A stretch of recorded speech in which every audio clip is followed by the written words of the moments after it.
Hey everybody, Ashendor here. For this video, I'm going to be taking a break from playing Duelist to talk about a slightly different game I've been spending some time on lately, which is The Elder Scrolls Legends. Legends is a collectible card game much like Duelist. Unlike Duelist, it does not use the positioning board. Instead, it plays more similarly to Hearthstone or Magic, where you're basically just playing cards out of your hand, and the positioning of things relative to one another, for the most part, is not all that important. There are a couple of variations for this game on the same general theme as those other games, and I'll point those out once I get into it. But for now, if you're coming here from Hearthstone or Magic or anything like that, you'll feel right at home very quickly. Now, Legends uses the same setting as all the other Elder Scrolls games, so if you've played Skyrim or Morrowind, or in my case, the first one I played was actually Daggerfall very long ago. Same setting, and you'll see a lot of familiar elements. You'll see the rankings on the ladder for this game use the constellations as sort of the markers. You'll see the same set of races and whatnot from the Elder Scrolls, and in fact you can choose an avatar that represents one of the races from the games, and depending on which one you pick, you'll actually gain cards associated with that race more quickly in terms of acquiring resources, which I think is a pretty cool variation. I have been playing as an orc for a little bit because orcs have a specific kind of like tribal synergy. I actually haven't been having a whole lot of success, but for right now I'm just going to leave it as it was. So that's the general kind of setup here. Instead of trying to do a very long intro video like I did for Duelist, I'm actually at this point just going to jump into the game and just kind of show everybody how it works. There is a story mode for newer players that kind of gets you started, helps you unlock some cards, and explains kind of what's going on. I'm not going to go into story mode right now. For one thing, we're still in beta, and so the campaign, such as it is not very extensive. But also at this point, it's probably not going to be particularly interesting to anybody. It's more a thing that you want to just kind of like play through on your own. I'm instead going to just jump into the practice match. Now, you can choose from 3 difficulties. I'm going to go ahead and leave it on the middle difficulty just so the game will hopefully be slightly interesting. And I am actually going to swap from my warrior deck, which I've not been having much success with, over to the spellsword deck. If you're familiar with the Elder Scrolls games, you may be like, oh, warrior, spellsword, those are names of the sort of standardized classes. What's up with that? I'll talk more about deck building at some point, but basically instead of using a class system like Hearthstone where you play a warlock deck or a hunter deck, Legends uses a color system, much like Magic the Gathering does. There are 5 colors representing 5 different abilities. So green is agility, yellow is willpower, purple is endurance.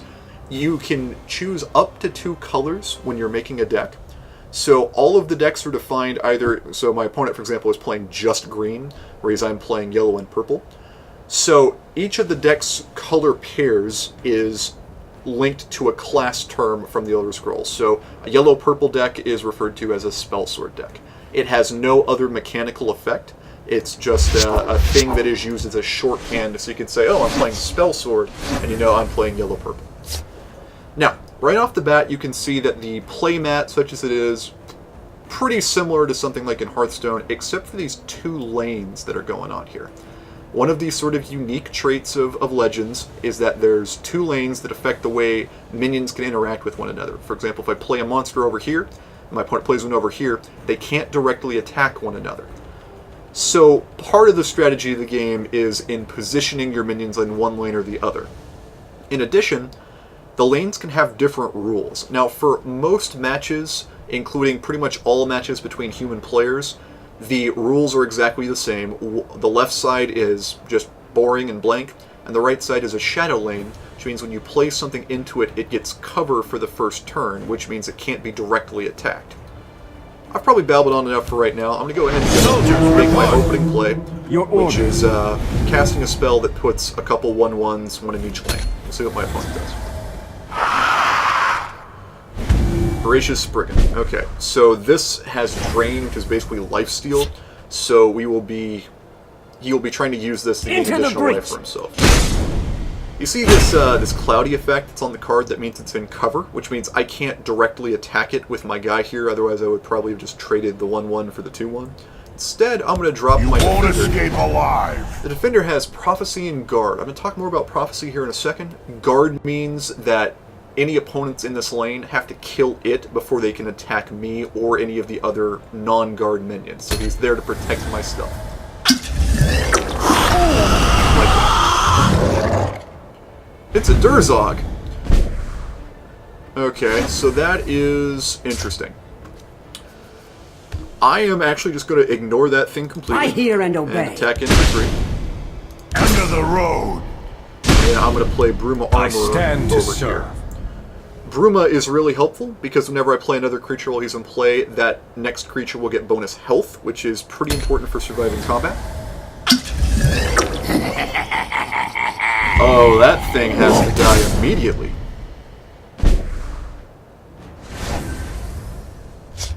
So, with that crap going on, I'm going to go ahead and play Frenzied Witchman. Let us stand together. Give my buddy here an attack bonus. Into the breach. And trade in there. Okay, now I want to talk about another mechanic that Legends brings, which is kind of unique. It's definitely clever, I'll give it that.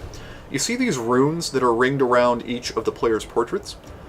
Each player starts out at 30 life, and whenever you hit 25, 20, 15, 10, or 5 health, one of those runes will break in that order. When a rune breaks, you draw a card from the top of your deck. That mechanic Prophecy that this guy has, if the card you draw off of that rune break has Prophecy, you can play it right then and there for free. So you'll see a lot of things that have Guard, which you can play with Prophecy. You'll also see a lot of removal spells or a lot of healing spells that have Prophecy. The idea being that you can then play things kind of somewhat interactively while your opponent is mauling you. So, my opponent's currently at 27. End of the road. I'm going to go ahead and hit him like this. Your death is my command. That judgment 24. The rune broke. He drew a card. Didn't have Prophecy. Acknowledged. So that's fine. So there's that. And we'll pass the turn and call it good. Oh, direct damage. Oh, hey, beautiful example here. So I'm going to go ahead and drop this Incendiary right there just to try to hold off the damage a little bit. Let's see what I want to do here. I could use Piercing Javelin to just kill this, which is maybe not a bad idea because I'd kind of like to keep this guy alive. I could also play Divine Fervor to give all my things a boost and just start slamming in trying to deal damage. Or I could play Crowd Rest Illusionist. The problem is, if I did that, I wouldn't be able to quite kill him. I'd just be able to drop him low enough that he had to trade here. And I don't know if that's really what I want to do. I like Divine Fervor.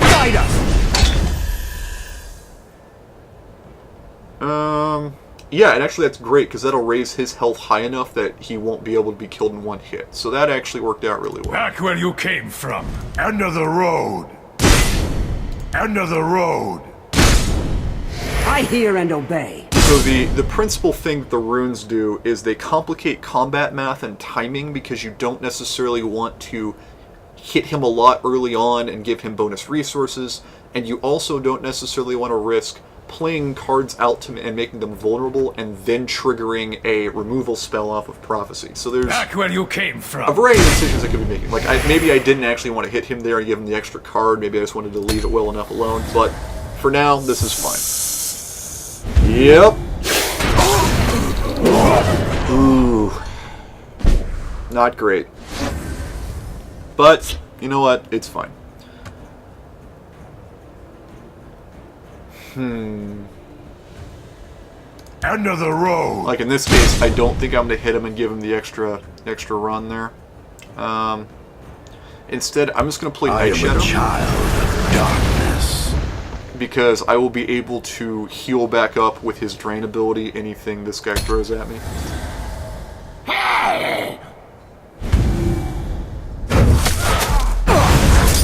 Alright, so he shackled me, which means I won't be able to take an action next turn. That's unfortunate, but not unexpected.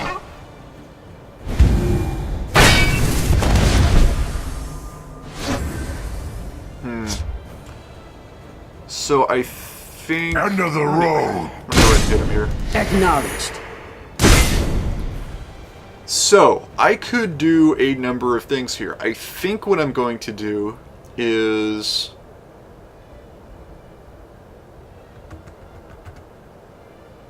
going to go ahead and play 5th Training is Legion over. Trainer. It's time And to then act. blow this guy up.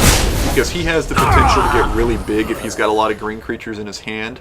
And I've basically got this on my next turn, as long as he's not able to like build up significant money. Alright. Yeah, that's what I was worried about.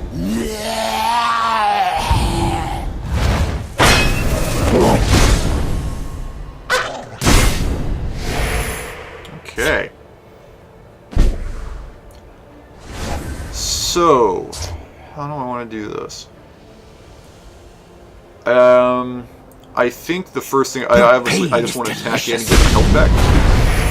And with that, he's only at 4 I life. hear and obey. You see how he's out of runes? Once you're below 5 health and all your runes are gone, you're Acknowledged. basically End of the sitting road. duck. Alright, so that was an example game here. You can see how the lanes work, how some of the abilities work. Victory for me, hooray! Now, depending on how things go, you'll get rewards at the end of a game. So beyond that, there's just a few things going on. You get quests, much like in other games, that give you bonus gold. So for example, you know, attack, destroy 25 creatures. One of the cooler things for fans of the Elder Scrolls games, the quests are aligned with the different guilds. So you get fighters, thieves, and then mages guild quests. And as you complete them, you sort of rank up with each guild. So I'm like a fighters guild recruiter or something. And you can earn bonus titles here, like this. So like Fighters Guild Protector, right? That's a title I've earned by completing Fighters Guild quests. There's all sorts of other things you can do. Overall, I would say that if you are looking for a collectible card game specifically that does not include the elements of Duelist that involve the positioning stuff, I really like Legends. I've been having a ton of fun with it. I do like it more than Hearthstone, but I will say I never really got heavily into Hearthstone, so that is not like an informed judgment. That's just my personal preference. There's a third game I want to talk a little bit about at some point, which is Eternal, which plays a lot more like Magic the Gathering. But for right now, this is in beta. I think it's an open beta. So if you're looking for something that's a lot like Hearthstone, but not actually Hearthstone, Legends has a lot to recommend it. It's the same basic formula. Like, there's not a whole lot that's drastically revolutionary, but many of the sort of sub-choices are really clever. And the use of the Elder Scrolls setting, if you are a fan of that series, you will feel the nostalgia factor here. So that was Elder Scrolls Legends. I'm going to make another video showing the draft format for this game, because for whatever reason, this is the only game I've played where I've really enjoyed the draft format. So more on that to come, but for now, thank you very much for watching, and have a good one.